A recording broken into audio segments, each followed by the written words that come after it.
morning student.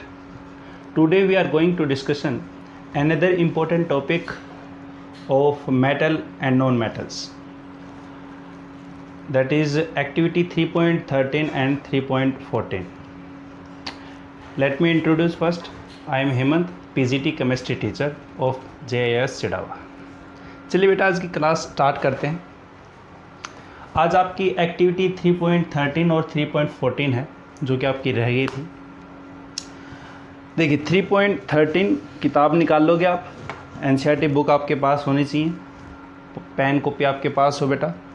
चलिए activity 3.13 क्या कहता है? Take sample of sodium chloride, potassium chloride, barium chloride और any other salt from the science laboratory. मतलब आपको यहाँ पे कह रहा है कि कौन कौन से सॉल्ट है आपके पास। NaCl है, ये बात कर रहा हूँ मैं एक्टिविटी आपकी 3.13 की, ठीक है।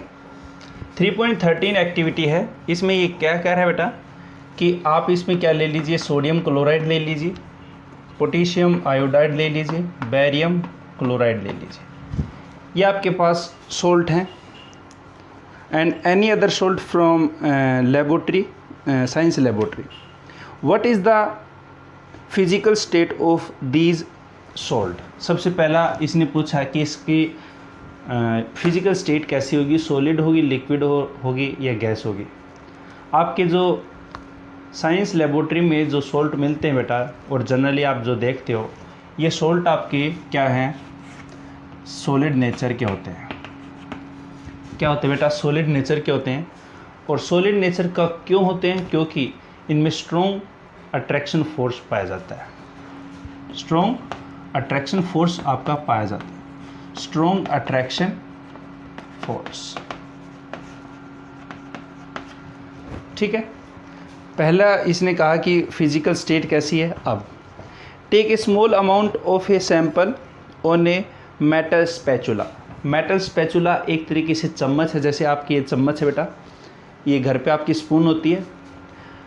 लेबोरेटरी में ये जो स्पून का जो आगे वाला जो पोर्शन वो छोटा होता है, कुछ इस तरह से आपका ये होता है, तो ये फ्लैटेड फॉर्म में होता है, उसको बोलते हैं स्पैचुला। और यहाँ पे जो स्पैचुला है बेटा, उस पर क्या करना है, and heat directly on the flame, repeat with other sample, ठीक है।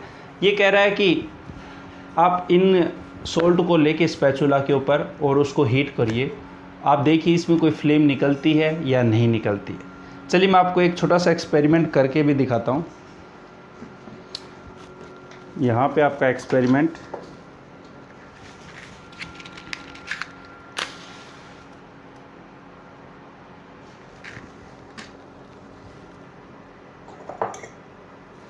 ठीक है। मैंने यहाँ पे आपका NaCl ले लिया। फैन को बंद करना पड़ेगा।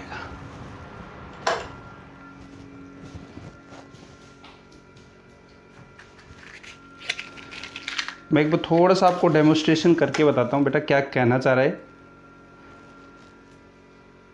यहाँ पे मैंने क्या किया बेटा कि आपके पास ये NaCl है जो घर पे आपका नॉर्मल टाटा नमक जो है, जो आप यूज़ करते हो, जो भी कंपनी का है, इसमें मैंने सिंपल यहाँ पे स्पून में लेके और इसको हीट करने को कह रहा है। ये कह रहा है कि जब हीट करोगे आप इसको, तो हीट करने के बाद आपको कैसी फ्लेम ऑब्टेन्ड होती है। तो जैसी आपको फ्लेम ऑब्टेन्ड होंगी वो वैसा कलर है। मोस्टली ये देखा जाता है कि ये जब गर्म होती हैं तो यहाँ पे अपने को कलर्स ऑब्टेन नहीं होते, और यहाँ पे ये हाई टेम्परेचर इनका जो है मेल्टिंग पॉइंट है वो ज़्यादा होता है। तो नॉर्मल अगर आप इसको हीट करोगे तो यहाँ पे हमें ये देखने को मिलेगा कि ये आपके कोई भी फ्लेम्स गिव नहीं करते। तो यहाँ पे जैसे हमने इसको हीट किया, यहाँ पे कोई भी फ्लेम्स आपको ऑब्टेन नहीं हो रहे बेटा। क्यों नहीं हो रहे? क्योंकि यहाँ पे इसका जो मेल्टिंग पॉइंट है वो क्या है, ज़्यादा है। तो इसने क्या कहा कि बेटा यहाँ पे आपके पास बर्नर है, लेबोरेटरी में कुछ इस तरह से आपका पास बर्नर होगा, और स्पैचुला है आपके पास, और उसके ऊपर आपके पास क्या है, यहाँ पे सॉल्ट है। ठीक है। ये कह रहा है कि जब इस सोल्ट को आप हीट करोगे तब यहाँ पे आपको कौन सी फ्लेम्स ऑब्टेन होगी। तो यहाँ पे आपको कोई भी flame obtain, no flame. Flame क्यों नहीं ऑब्टेन होगी? क्योंकि इस टेम्परेचर पे आपको यहाँ पे कोई फ्लेम्स ऑब्टेन नहीं होने वाली due to high melting point, क्योंकि यहाँ पे इनका मेल्टिंग पॉइंट क्या है, ज़्यादा, due to high melting point. अब दूसरा क्वेश्चन ये आता है कि हाई मेल्टिंग पॉइंट क्यों है, तो आंसर वही होगा, due to strong attraction force in between ions. तो आपका यहाँ पे इसने जो पूछा था कि आपको कोई फ्लेम्स मिलती हैं, तो नहीं मिलती आपको। आगे क्या पूछा इसने बेटा, देखिए, व्हाट डिड यू ऑब्जर्व, क्या ऑब्जर्व करते हो, और did the sample impart any colour, कोई आपको कलर देता है फ्लेम का। डू दीज कंपाउंड मेल्ट, क्या ये कंपाउंड मेल्ट होते हैं, तो यहाँ पे आप क्या लिख दोगे, due to high melting point and boiling point, due to high melting point and boiling point, melting point, due to high melting point and boiling point, these salt cannot give any color, these salt cannot give any color when they are heated, when they are heated। I think मेरे हिसाब से आपको समझ में आ गया मैं क्या कहना चाह रहा हूँ। देखिए इस एक्टिविटी के नीचे टेबल दे रखी है, टेबल 3.4, उसमें डाटा भी दे रखा आपको। यहाँ पे NaCl है, लिथियम क्लोराइड है, आपका पोटेशियम ब्रोमाइड है, पोटेशियम आयोडाइड है, कैल्शियम क्लोराइड है, कैल्शियम ऑक्साइड है, मैग्नीशियम क्लोराइड है। इसमें मेल्टिंग पॉइंट का केल्विन में और बॉइलिंग पॉइंट का आपको यहाँ पे क्या दे रखा है बेटा, डाटा दे रखा है। इसमें आप ये देखते हो, ऑब्जर्व करते हो कि यहाँ पे आपको जो डाटा है मेल्टिंग पॉइंट और बॉइलिंग पॉइंट का वो क्या है, ज़्यादा है, क्योंकि इनमें स्ट्रॉन्ग अट्रैक्शन फोर्स होता है। स्ट्रॉन्ग अट्रैक्शन फोर्स होने से जो आपके आयनिक कंपाउंड है, ये आपके जो सोल्ट हैं वो क्या है, आयनिक कंपाउंड ही है,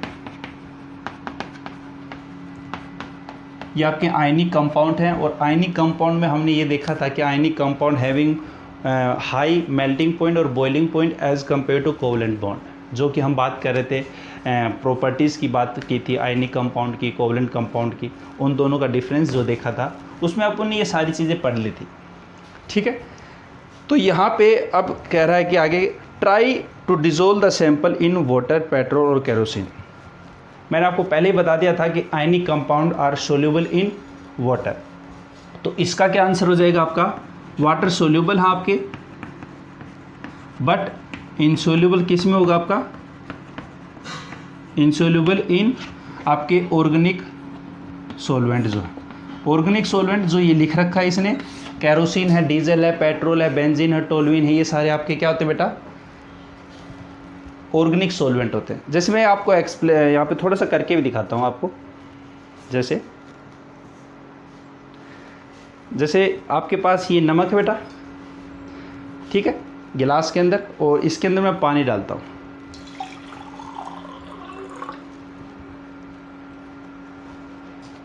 स्पून लेता हूँ,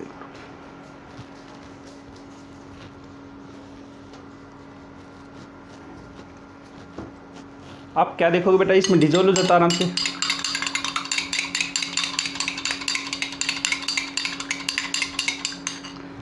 तो आप ये देखते हो कि जो नमक है और भी आपके जो ऑर्गेनिक जो आयनिक कंपाउंड है वो क्या हो जाते हैं, वाटर के अंदर इजीली डिजोल्व हो जाते हैं। तो हम क्या बोलते हैं इनको कि ionic compounds are soluble in water, यही तो बोलते हैं। जबकि आपके इनसोल्यूबल किसके अंदर होते हैं, ऑर्गेनिक सॉल्वेंट के अंदर आपके क्या होते हैं, इनसोल्यूबल होते हैं। ठीक है, आगे क्या पूछा उसने बेटा कि make a circuit as shown figure 3.8। 3.8 में आपको ये फिगर दे रखा है, क्या दे रखा देखिए,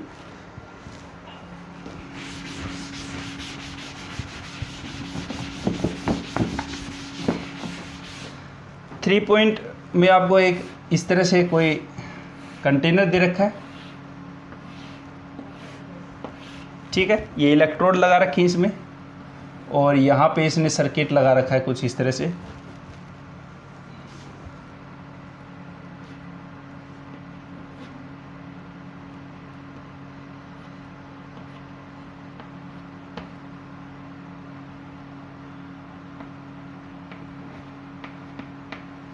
ये आपका बल्ब है, ये इलेक्ट्रोड है,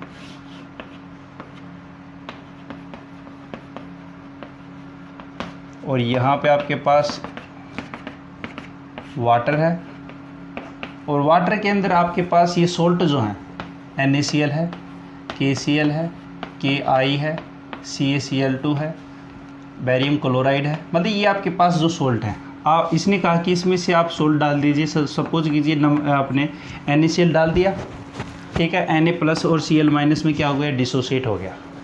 पानी के अंदर आप देखोगे तो ये आपका क्या हो जाता है बेटा, पानी के अंदर ये डिज़ोल्व हो जाता है। डिज़ोल्व क्यों हो गया, क्योंकि यहाँ पे डिसोसिएट हो गए, पानी के अंदर क्या हो गया, डिज़ोल्व हो गया, हाँ या ना। तो यहाँ पे आप ये देखते हो कि जब आप नमक डालते हो, NaCl डालते हो पानी के अंदर, तो ये आपका क्या हो जाता है, Na+ और Cl- के अंदर क्या हो जाता है, डिसोसिएट हो जाता है। तो ये जो Na+ और Cl- है, ये आपके क्या है बेटा, आयंस है, ये आपके क्या है, आयंस है। और ये आयंस क्या करते हैं, चार्ज कैरियर का काम करते हैं, चार्ज कैरियर का काम करते हैं, आया ना। तो हम यहाँ पे ये कह सकते हैं कि ionic compounds are soluble in water and they give ions which act as a charge carrier. So ionic compounds are good conductor of electricity. ये कह सकते हैं। तो इसने कहा कि make a circuit as show in figure 3.8 and insert the electrode into a solution of one salt. What did you observe, क्या observe करते हो, कंडक्ट इलेक्ट्रिसिटी ऑब्जर्व करेंगे। Test the other salt sample too in this manner, मतलब आपको दूसरे salt लेके इस तरह से आपको ये क्या करना है, इस प्रोसेस को रिपीट करना है। तो हम ये चीज़ ऑब्जर्व करके देखेंगे सभी में कि जो आयनिक कंपाउंड्स होते हैं आपके, आयनिक कंपाउंड्स जो होते हैं वो क्या होते हैं आपके, good conductor of electricity, good conductor of electricity. किसी स्टूडेंट ने ये रिप्लाई भी करा था कि सर ये एक्सपेरिमेंट आप थोड़ा सा लैब में मतलब रियल करके थोड़ा सा बताओ। तो बेटा यहाँ पे आपको पता है कि अभी स्कूल तो बंद ही है, स्कूल जैसे ओपन होंगे मैं आपको करके बिल्कुल बताऊँगा, क्यों नहीं। अभी जितना होता है मैं उतना आपके लिए कर सकता हूँ, ठीक है। तो आगे आपका यहाँ पे क्या पूछ रखा है इसने, what is your inference about the nature of these compound. क्या है मतलब भाई, मतलब आप क्या इनके बारे में नज़रिया रखते हो, इन कंपाउंड के बारे में। ये कंपाउंड सॉलिड है, रिजिड इन नेचर है, गुड कंडक्टर ऑफ इलेक्ट्रिसिटी है, वाटर के अंदर सोल्यूबल है। मतलब सारी की सारी बात ये कहना चाह रहा है कि आयनिक कंपाउंड की जो प्रॉपर्टी है वो आपको सारी बतानी है। तो यहाँ पे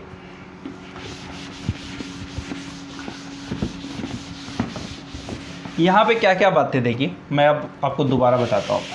सिंपल सी बात आपकी क्या है, इसने कहा कि आपके पास सोल्ट है, ठीक है भाई, आपके पास ये अलग अलग सोल्ट हैं, KCl, KBr, बैरियम क्लोराइड, आपका पास कैल्शियम क्लोराइड, ये आपके पास क्या है, आयनिक कंपाउंड है, मतलब आयनिक सोल्ट है, ठीक है, आयनिक कंपाउंड है जो कि और ये आपके क्या होते हैं बेटा, प्रॉपर्टी कौन कौन सी शो करते हैं, जो आयनिक कंपाउंड है आपके, यहाँ पे ये प्रॉपर्टी क्या शो करते हैं, ये हार्ड होते हैं, रिजिड होते हैं, बिल्कुल हार्ड हैं और रिजिड हैं। दूसरी प्रॉपर्टी क्या एक्सप्लेन करते हैं कि ये आपके वाटर सोल्यूबल होते हैं, या high melting point and boiling point है इनका, हाँ है ना, वाटर सोल्यूबल है but insoluble in organic solvent. Organic solvent कौन से बेटा, petrol, diesel, kerosene, benzene, toluene, ये सारे आपके होते हैं ऑर्गेनिक सॉल्वेंट। आप लिख दो diesel, petrol, kerosene, benzene, toluene, ये आपके हैं ऑर्गेनिक सॉल्वेंट, इनके अंदर ये डिजोल्व नहीं होगा। और क्या है यहाँ पे, गुड कंडक्टर ऑफ इलेक्ट्रिसिटी है, गुड कंडक्टर ऑफ इलेक्ट्रिसिटी। बस ये आपके बारे में बात बता रहा है। फ्लेम देंगे नहीं देंगे क्योंकि हाई मेल्टिंग पॉइंट है। पहली ऑब्जर्वेशन ये है आपकी कि आपकी पहला तो आपका ये पूछा है कि फिजिकल स्टेट कैसी है, सॉलिड है आपकी, हार्ड रिजिड मतलब सॉलिड है आपकी। क्यों है ये सारी चीज़ें एक्सप्लेन जो है वो आपकी किसके कारण हो रही है, मतलब आपकी hard rigid high melting point, ये जो प्रॉपर्टी हो किसके कारण एक्सप्लेन हो रही है, due to strong attraction force in between ions. Ions के बीच में स्ट्रॉन्ग अट्रैक्शन फोर्स है जिसके कारण ये हार्ड है, रिजिड है, सॉलिड है, और इनका मेल्टिंग पॉइंट और बॉइलिंग पॉइंट क्या है, हाई है। फ्लेम क्यों नहीं देते, क्योंकि यहाँ पे मेल्टिंग पॉइंट इसका हाई है। अगर मेल्टिंग पॉइंट नहीं होगा तो वो आपके डिसोसिएट नहीं होंगे, और डिसोसिएट नहीं होंगे तो आपके वेपर्स भी नहीं देंगे, मतलब आपके फ्लेम्स ऑब्टेन नहीं होंगे। आगे पूछा उसने कि वाटर, पेट्रोल और केरोसिन के अंदर सोल्यूबल हैं, किसके अंदर सोल्यूबल हैं, नहीं है। तो वाटर सोल्यूबल होते हैं जबकि ऑर्गेनिक सोलेंट के अंदर इनसोल्यूबल होते हैं। फिर उसने कहा सर्किट बना के उसमें आप आप डाल के देखिए तो आप क्या देखते हो कि गुड कंडक्टर ऑफ इलेक्ट्रिसिटी है। गुड कंडक्टर ऑफ इलेक्ट्रिसिटी होते हैं बिल्कुल, आपके आयंस होते हैं वो मोल्टन स्टेट में और एक्वस सॉल्यूशन में, दोनों में क्या होते हैं, गुड कंडक्टर होते हैं। ठीक बेटा, एक होती है मोल्टन स्टेट और एक होती है एक्वस स्टेट। एक्वस स्टेट तो ये है आपकी जो अभी अपन ने पानी के अंदर डाल के देखा, ये है एक्वस स्टेट। मोल्टन स्टेट क्या है, जब इसको हम गर्म कर दें और ये मेल्ट हो जाए, वो जो स्टेट होती है उसको बोलते हैं मोल्टन स्टेट। ठीक है, उसको बोलते हैं मोल्टन स्टेट। तो यहाँ पे अगर उसको आप हीट करते जाओगे तो उस टाइम पे आपके पार्टिकल्स क्या हो जाएंगे, मेल्ट हो जाएंगे। वो जो मोल्टन स्टेट है वो आपका स्टेट कहलाता है। ठीक है, तो गुड कंडक्टर ऑफ इलेक्ट्रिसिटी है, कब होंगे, मोल्टन स्टेट में होंगे और एक्वस स्टेट में होंगे। ये आपकी एक्टिविटी कौन सी बेटा, 3.13 है। ठीक है, अब उसके क्वेश्चंस, पीछे क्वेश्चन अपन ने कर लिए थे इंडेक्स के क्वेश्चन जो 46 पेज पे थे, उसके आगे बेटा आपका 49 पेज पे जो क्वेश्चन है वो भी कर लेते हैं साथ साथ। एक बार फटाफट राइट डाउन कर ले इसमें। यही इस एक्टिविटी में बता रखा है, क्या चीज़ है आपकी, डायग्राम बना लेना आप किताब से या जो मैंने बनाया वो बना देना। ठीक है,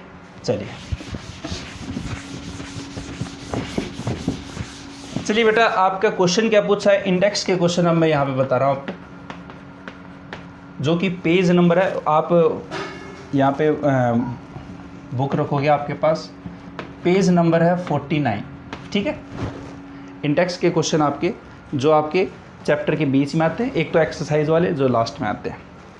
उसने क्या क्या किया, right the electron dot structure for sodium, oxygen and magnesium. ठीक है,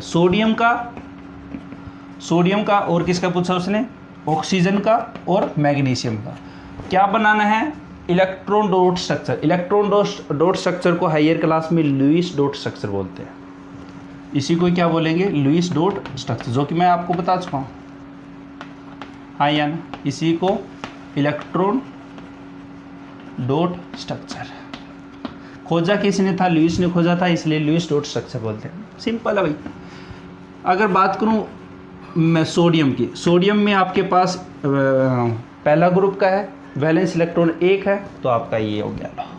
इस तरह से बना सकते हो, सोडियम का इस तरह से बना सकते हो, क्योंकि सोडियम में अगर आप देखोगे तो इलेक्ट्रॉनिक कॉन्फ़िगरेशन कितनी बेटा, 281 है। एटॉमिक नंबर कितना होता है इसका, एटॉमिक नंबर कितना होता है, 11 होता है।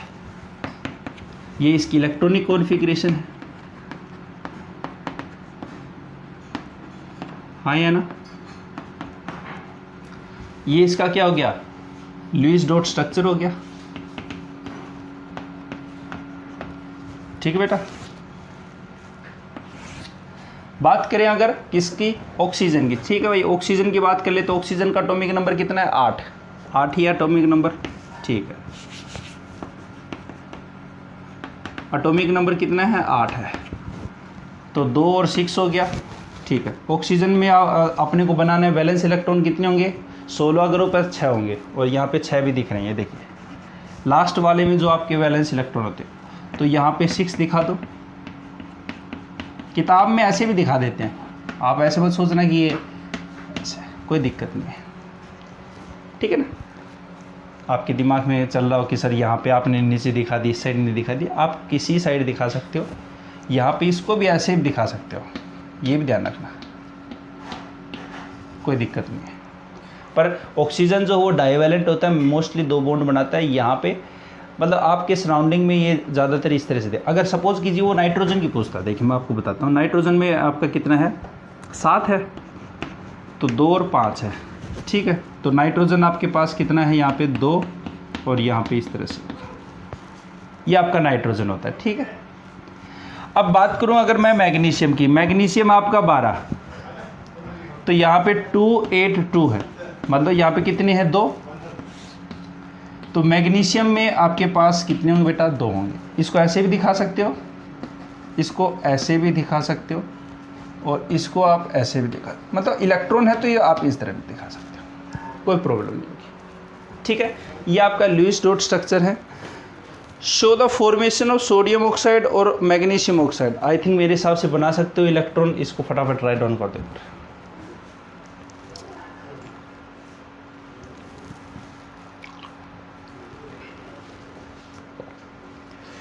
चलिए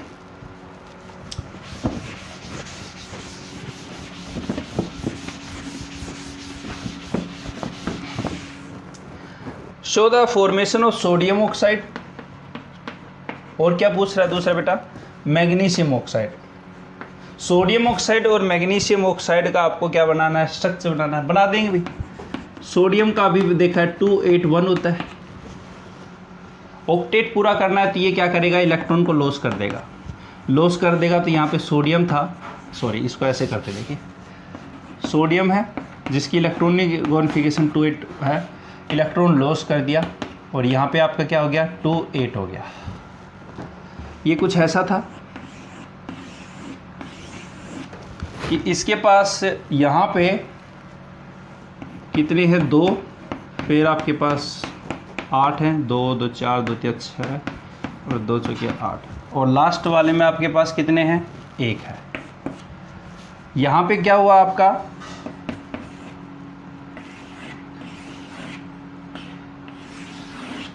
यहाँ पे आपके पास है 2, फिर आपके पास 8,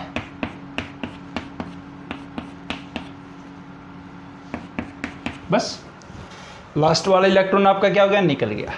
ये कुछ ऐसा सीन है यहाँ पे। तो यहाँ पे Na+ और यहाँ पे दूसरा कौन सा है, ऑक्सीजन है।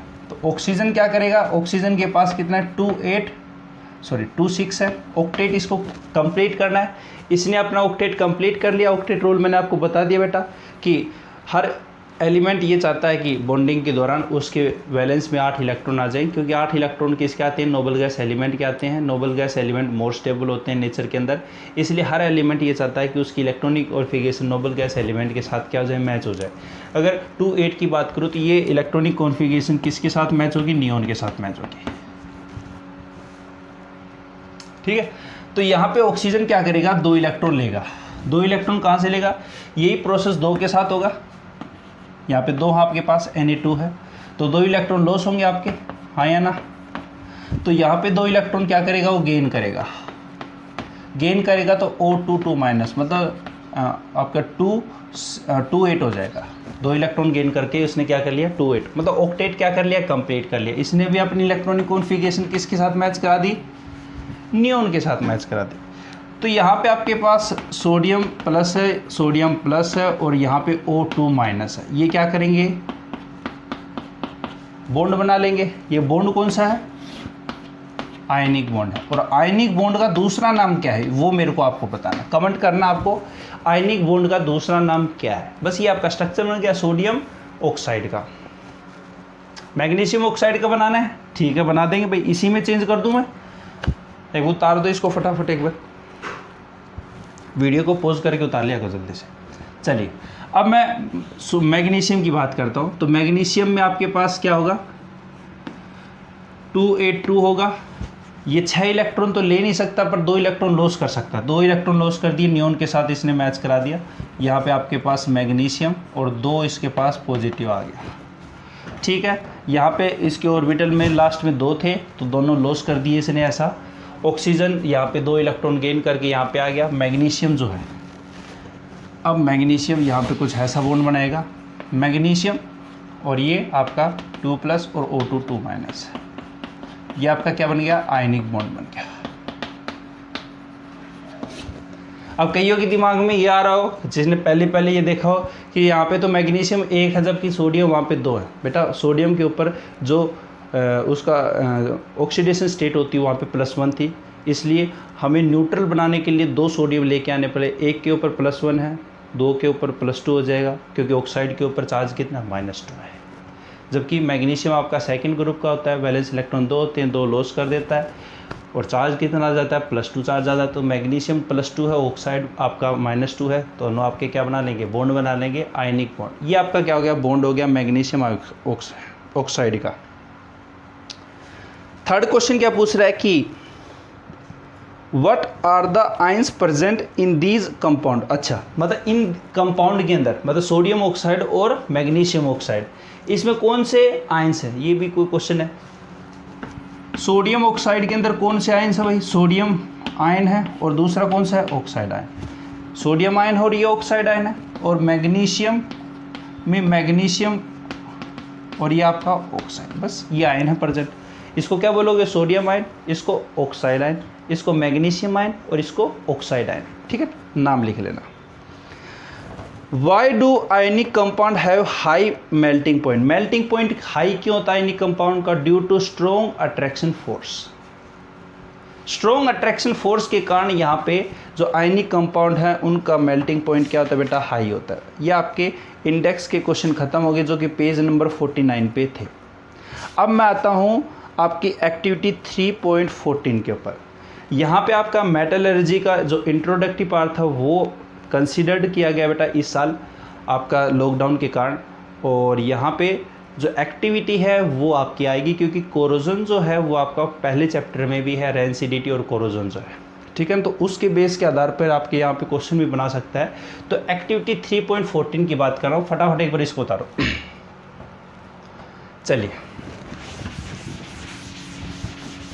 तो हेडिंग लिख देना एक्टिविटी 3.14।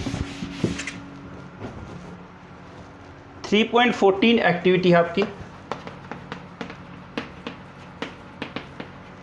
क्या बोलता है, पहले एक्टिविटी सुन लो एक बार कि क्या कह रहा है कि देखिए, take 3 test tube and place clean iron nail in each of them. ठीक है भाई, 3 टेस्ट ट्यूब ले लो,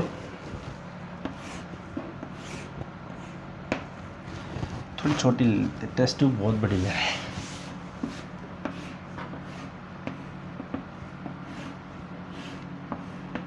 तीन टेस्ट ट्यूब ले ली, हाँ या ना।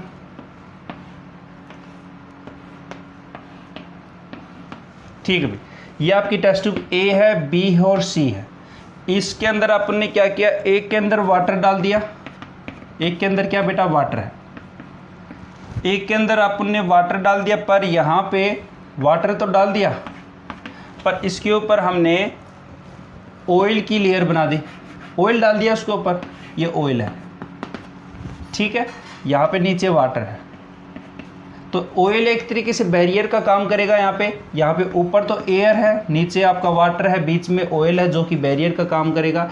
यहाँ पे आप देखते हो कि तालाब के अंदर अगर आपके पास अगर हम कैरोसिन डाल देते हैं, तालाब के अंदर आप कैरोसिन डालते हैं तो उस तालाब के अंदर जो भी एक्वेटिक ऑर्गेनिज्म है, जैसे उसके अंदर मछलियाँ हैं सपोज करो, तो अगर आपने उसके अंदर कैरोसिन डाल दिया तो कैरोसिन की लेयर उसके ऊपर बन जाती है। तो डिजोल्व ऑक्सीजन जो होती है आपकी एटमॉस्फेयर की, वो पोंड के अंदर डिजोल्व नहीं होती।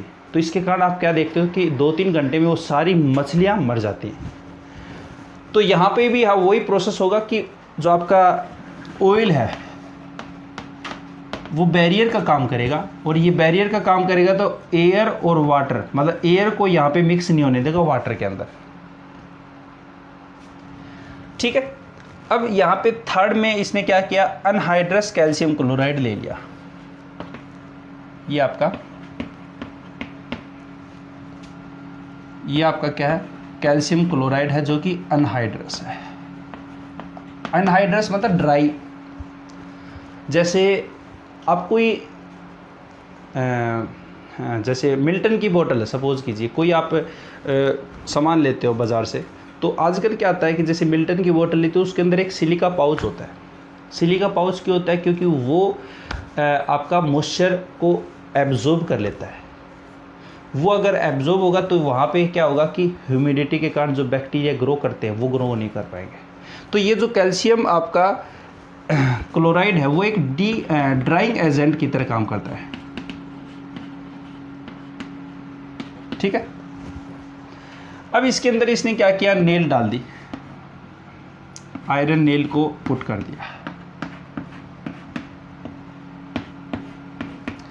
अब ये कह रहा है कि इसमें क्या ऑब्जर्व करके देखता हूँ। देखिए ए के अंदर आपके पास यहाँ पे एयर है और नीचे वाटर है।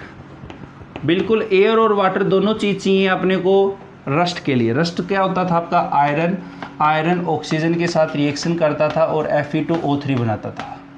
अगर मैं यहाँ पे इसको बैलेंस करूँ तो बेटा इसको कुछ ऐसे बैलेंस कर लेंगे। ये आपका क्या है, आयरन ऑक्साइड है, आयरन ऑक्साइड। अगर इसका सही नाम देखें तो फेरिक ऑक्साइड इसको बोलते थे, हाँ या ना। अब ये फेरिक ऑक्साइड, ये 2 मोल थे, यहाँ पे 1 मोल लेके मैं करता हूँ, तो यहाँ पे अगर वाटर के साथ ये रिएक्ट करेगा तो ये आपका क्या बनाएगा, Fe2O3 बनाएगा, हाँ या ना। ये आपका Fe2O3 XH2O। ये जो होता है आपका क्या होता है, फेरिक ऑक्साइड और हाइड्रेटेड, या इसको बोलते हैं हाइड्रेटेड फेरिक ऑक्साइड, जो कि फॉर्मूला किसका होता था, रस्ट का होता था, हाँ ना। अब यहाँ पे ए, बी और सी आपके पास टेस्ट ट्यूब है जिसके अंदर हमने क्या कर दी, आयरन नेल को पुट कर दिया इसके अंदर। ये आपकी आयरन नेल है, आयरन नेल को पुट कर दिया, तीनों के अंदर पुट कर दिया। अब पहली टेस्ट ट्यूब में आपके पास एयर है और वाटर है, कोरोजन होगा इसके अंदर, मतलब रस्टिंग होगी, रस्टिंग अक्कर, हाँ या ना। बी के अंदर केवल वाटर है, एयर नहीं है, तो no rusting due to absence of air. Third वाले में ये देखा कि इसको बंद भी कर दिया बेटा, यहाँ पे कोर्क लगा रखी है, आप देखोगे तो कोर्क लगी हुई है ताकि कोई भी कंटामिनेशन ऐड ना हो। ठीक है।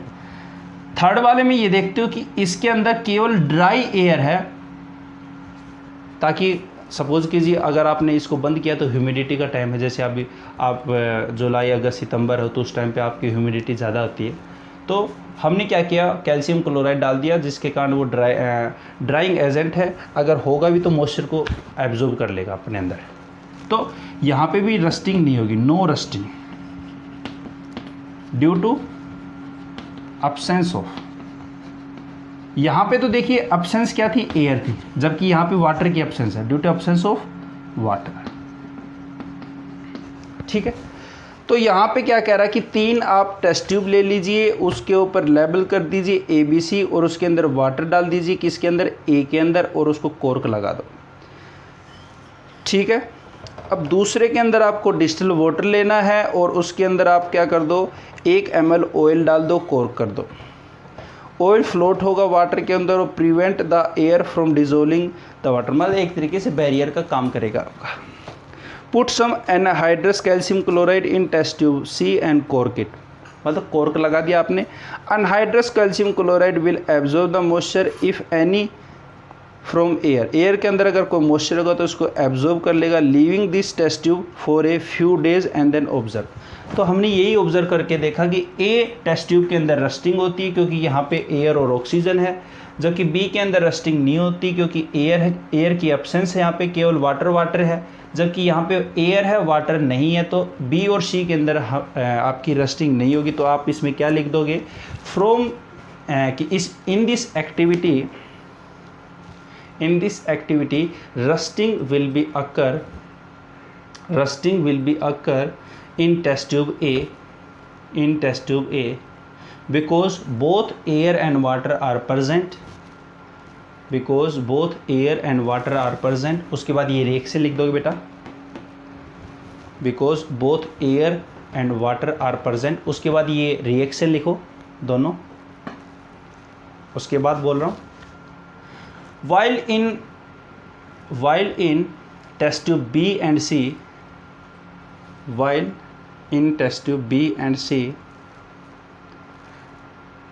rusting not occur due to absence of air and water respectively,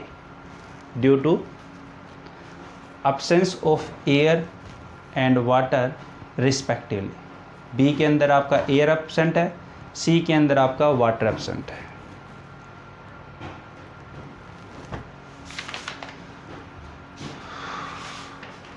चलिए बेटा फटाफट एक बार उतार दो इसको, इस डायग्राम को जल्दी से। अब इंडेक्स के क्वेश्चन करते हैं जो कि आपके 55 पेज पे हैं। अब बात करते हैं आपके इंडेक्स क्वेश्चन है जो कि पेज नंबर आपके इंडेक्स क्वेश्चन बेटा पेज नंबर है 55, बुक आपके पास है। पहला क्वेश्चन क्या कह रहा है कि मेटेलिक ऑक्साइड है, मेटेलिक ऑक्साइड किसके हैं, जिंक का है, मैग्नीशियम का है, कॉपर का, ठीक है। वर हीटेड विद फॉलोइंग मेटल्स, इसको हीट किया गया है, ठीक है। और यहाँ पे आपके पास है कुछ ऐसा,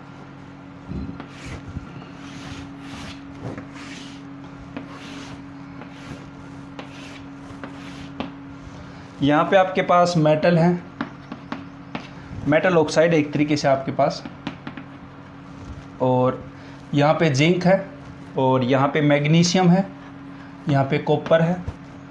क्या है, जिंक ऑक्साइड है और मैग्नीशियम ऑक्साइड है और कॉपर ऑक्साइड है, ठीक है। अब ये कह रहा है कि अगर इनके साथ रिएक्शन कराते हैं जिंक की तो क्या होगा। देखिए सबसे पहली बात यहाँ पे आपकी रिएक्टिविटी सीरीज काम में आएगी, क्या है, करीना ने कार मांगे, ऑल्टो जैन फरारी, सुनकर पीवी पटौदी भैया, हंसकर कल्टी मारी, तो आ जाओ तुम्हें गोल्ड दिला दूँ और प्लेटिनम हार पहरा दूँ। ये कुछ आपकी ट्रिक थी रिएक्टिविटी सीरीज़ की। अब अपने को देखना है जिंक, एक तो जिंक आपका, ठीक है, और कौन सा है मैग्नीशियम, और कौन सा है कॉपर, ये रहा। तो यहाँ पे आपके पास क्या बेटा, मैग्नीशियम है, जिंक है और कॉपर है। तो हमें पता है कि जिंक आपका मोर रिएक्टिव है, क्योंकि रिएक्टिविटी सीरीज में जो ऊपर होता है वो मोर रिएक्टिव होता है। जिंक आपका लेस रिएक्टिव है, जबकि कॉपर तो सबसे कम ही रिएक्टिव है इनके कंपैरिजन में, मतलब लीस्ट रिएक्टिव नेचर का है, लीस्ट रिएक्टिव नेचर का आपका। अब यहाँ पे रिएक्शन होगी तो आप खुद देखो कि अगर कोई मेटल है और यहाँ पे आप मेटल ऑक्साइड के साथ रिएक्शन करा रहे हो, ये तभी डिस्प्लेस कर पाएगा जब ये मोर रिएक्टिव होगा, ये मोर रिएक्टिव होगा किसके कंपैरिजन में, इसके कंपैरिजन, मतलब ये लेस रिएक्टिव होना चाहिए। तो अब यहाँ पे कह रहा है कि in which case will you find displacement reaction take place, किस में आपकी क्या होगी, डिस्प्लेसमेंट रिएक्शन होगी। मैं इसको मिटा देता हूँ, यह आपको बस एक बार बताने के लिए था। चलिए हमें पता है कि मैग्नीशियम और जिंक और कॉपर, मैग्नीशियम मोर रिएक्टिव है, जिंक आपका लेस रिएक्टिव है, कॉपर आपका लीस्ट रिएक्टिव है। तो यहाँ पे हम रिएक्शन कराएंगे जिंक प्लस में जिंक ऑक्साइड, रिएक्शन नहीं होगी, नो रिएक्शन। क्यों नहीं होगी, क्योंकि डिस्प्लेस नहीं कर पाएगा आपका, ये तो ना तो ऊपर है ना नीचे है, तो ये इसको डिस्प्लेस नहीं कर पाएगा, तो नो रिएक्शन, डिस्प्लेसमेंट रिएक्शन नहीं होगी। मैग्नीशियम के साथ कराएंगे तो मैग्नीशियम के साथ कराओगे तो होगी क्या, क्योंकि जिंक आपका क्या है, नीचे है, मैग्नीशियम से क्या बेटा नीचे है, और जो मेटल नीचे होता है वो उसको डिस्प्लेस नहीं कर पाएगा, तो मैग्नीशियम डिस्प्लेस नहीं होगा, ठीक है। मैंने आपको एग्जांपल बताया था कि बाहर वाला अगर कमज़ोर होगा तो आप जो घर में होगे वो आप नहीं निकलोगे। तो यहाँ पे आपका एक घर है, वही तो था, मैग्नीशियम मोर रिएक्टिव और ये आने वाला क्या है, कमज़ोर है, तो आप इसको क्या करोगे, भाग यहाँ से, तो यहाँ पे नो रिएक्शन, मतलब कोई डिस्प्लेसमेंट रिएक्शन नहीं होगी। अब बात करूँ कॉपर की, तो यहाँ पे जिंक प्लस में कॉपर ऑक्साइड। अब देखो कॉपर नीचे, जिंक से नीचे तो बिल्कुल डिस्प्लेस करेगा और रिएक्शन आपकी होगी क्या होगी, जिंक ऑक्साइड प्लस में कॉपर, मतलब यहाँ पे आपकी डिस्प्लेसमेंट रिएक्शन होगी। बस इस तरह से आपको बताना डिस्प्लेसमेंट रिएक्शन आपकी होगी। अब बताओ आप मैग्नीशियम की रिएक्शन जिंक ऑक्साइड के साथ कराऊंगा, बिल्कुल होगी क्योंकि ऊपर है जिंक से। तो यहाँ पे मैग्नीशियम की मैंने जिंक ऑक्साइड के साथ रिएक्शन कराई तो आपका क्या बना, मैग्नीशियम ऑक्साइड और जिंक ऑक्साइड, यहाँ पे नो रिएक्शन होगी इसकी। तो ठीक है, नो रिएक्शन। तो यहाँ पे आपकी क्या होगी बेटा, डिस्प्लेसमेंट रिएक्शन होगी। ठीक है, magnesium no reaction. Magnesium copper oxide के साथ कर सकता है, बिल्कुल कर सकता है, मैग्नीशियम कॉपर ऑक्साइड को डिस्प्लेस कर सकता है। तो यहाँ पे आपका क्या बनेगा बोलिए, मैग्नीशियम ऑक्साइड प्लस में कॉपर, तो यहाँ पे आपकी क्या होगी, डिस्प्लेसमेंट रिएक्शन। अब बात करूँ कॉपर सबसे नीचे है तो इनको तो डिस्प्लेस कर ही नहीं पाएगा, तो no displacement reaction, no reaction. और लास्ट वाले में भी नहीं होगा। तो यहाँ पे ये आपके क्वेश्चन पूछा था जो कि आपका इंडेक्स का पेज नंबर 55 पे फर्स्ट क्वेश्चन था। क्वेश्चन सिंपल डिस्प्लेसमेंट रिएक्शन से रिलेटेड था। अगर आपको ये पता है कि मैग्नीशियम और जिंक और कॉपर में कौन आपका मोर रिएक्टिव, कौन लेस रिएक्टिव, कौन लीस्ट रिएक्टिव, मतलब आपकी रिएक्टिविटी सीरीज़ आपको अगर पता है कि ये आपके मेटल्स जो एलिमेंट्स कहाँ पे लाइज करते हैं, तो आप आराम से निकाल सकते हो। जो मेटल्स ऊपर होता है वो नीचे वालों को आराम से डिस्प्लेस कर देता है। तो यहाँ पे वही चीज़ अपन ने लगाई है, फंडा किया है। फटाफट उतार दो इसको। चलिए बेटा, नेक्स्ट क्वेश्चन आपको पूछा है कि which metal do not corrode easily, मतलब कौन सी मेटल जो हो वो ईजिली कोरोजन नहीं होती। ईजिली कोरोजन कौन सी होगी, जो लेस रिएक्टिव होगी। लेस रिएक्टिव कौन सी, जो रिएक्टिविटी सीरीज में नीचे है, मतलब करीना ने कार मांगी, ऑल्टो जैन फरारी, सुनकर पटौदी भैया हंस कर कल्टी मारी, आ जाओ तुम्हें गोल्ड दिला दूँ और प्लेटिनम हार करा दूँ। मतलब जो नीचे वाले आपके मेटल्स हैं, जो बॉटम में है वो आपको पता है कि ऊपर वाले क्या होते हैं, जैसे जैसे हम नीचे जाते हैं तो रिएक्टिविटी आपकी क्या होती है, घटती है। तो नीचे वाले जो होते हैं वो लीस्ट रिएक्टिव होते हैं, अभी अपन ने बात की है। और जो लीस्ट रिएक्टिव होंगे वो क्या होंगे, डू नॉट ईजिली कोरोड, मतलब ये आपके कोरोड, मतलब कोरोजन इनका नहीं होगा ईजिली। तो इसमें क्या लिख दोगे बेटा, इसमें लिख देना those metal which lies at the bottom of reactivity series like, example लिख देना gold and platinum, like gold and platinum do not corrodes easily, do not corrode easily। Third question पूछा व्हाट आर अलॉय। अलॉय क्या है, alloy मैंने आपको बताया था, alloy जो है वो होमोजीनियस मिक्सर होते हैं आपके। होमोजीनियस मिक्सर है, किसके मिक्सर हैं, homogeneous mixer of two or more elements known as alloy. वो आपकी क्या है, एलॉय है। एलॉय का एग्जांपल अगर लेना है तो स्टील ले लो, है ना। स्टील का एग्जांपल क्या हो गया, कार्बन है प्लस में आपका क्या है, यहाँ पे आपके पास आयरन है। आयरन और कार्बन दोनों को मिला दे तो आपका क्या बनता है, स्टील बनता है। ठीक है बेटा, ये आपका एलॉय है। इंडेक्स के क्वेश्चन फिनिश हो गए।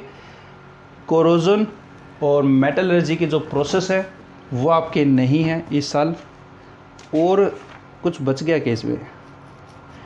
और इंडेक्स के क्वेश्चन और हैं बेटा 53 पेज पे वाले, ये थोड़े ध्यान में नहीं रहा, इसको उतार लो फटाफट, उसको भी करा देते हैं। ठीक है, अब इंडेक्स के आपके क्वेश्चन है पेज नंबर 53 वाले, ये आपके रह गए थे बेटा, देख लीजिए इनको भी एक बार। मिनरल्स बता दिया आपको, मिनरल्स क्या है, कि आपके जो मेटल्स हैं वो आपके क्या होते हैं बेटा, नेचुरली कंबाइंड स्टेट में पाए जाते हैं अर्थ क्रस्ट में, उनको क्या बोलते हैं, मिनरल्स। और क्या हैं, और वो मिनरल्स है जिससे हम क्या करते हैं, मेटल ऑब्टेन करते हैं ईजिली और प्रॉफिटेबली, उसको और बोलते हैं गैंग्यू। क्या होती हैं, इम्प्योरिटीज़ जो कि सैंड आपकी वो इम्प्योरिटी जो कि ओर के अंदर पाई जाती है उसको गैंग्यू बोलते हैं, मैट्रिक्स बोलते हैं इसको। और सेकंड क्वेश्चन पूछा, name 2 metal which are found in nature in free state.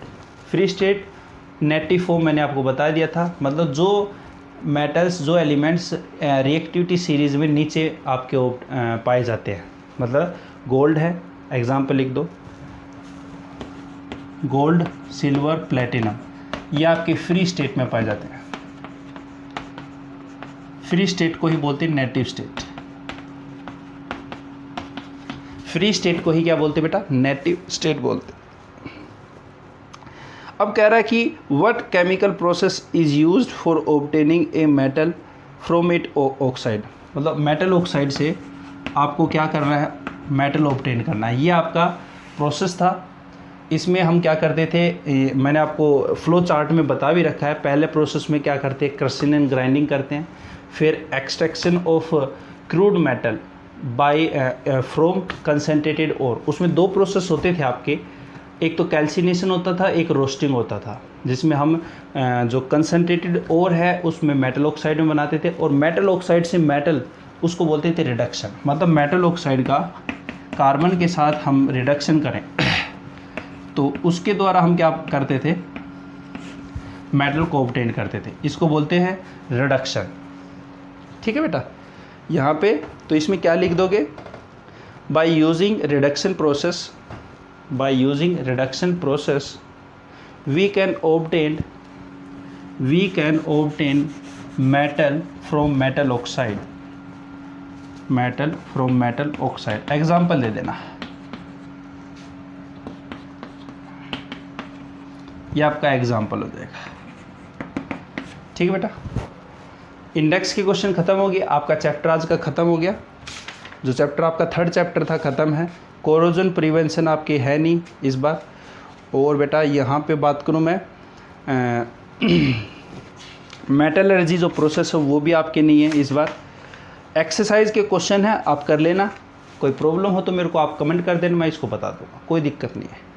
Next video से हम जो पढ़ेंगे वो कार्बन एंड इट्स कंपाउंड, आपका नए यूनिट शुरू कर देंगे। और इससे पहले आपका एक चैप्टर टेस्ट हो जाएगा, आपका बुधवार को आपका टेस्ट है, उसमें पूरी यूनिट जो है आपकी वो सारी आएगी। होमवर्क आपका क्या है, एक्सरसाइज के सारे क्वेश्चन करने हैं।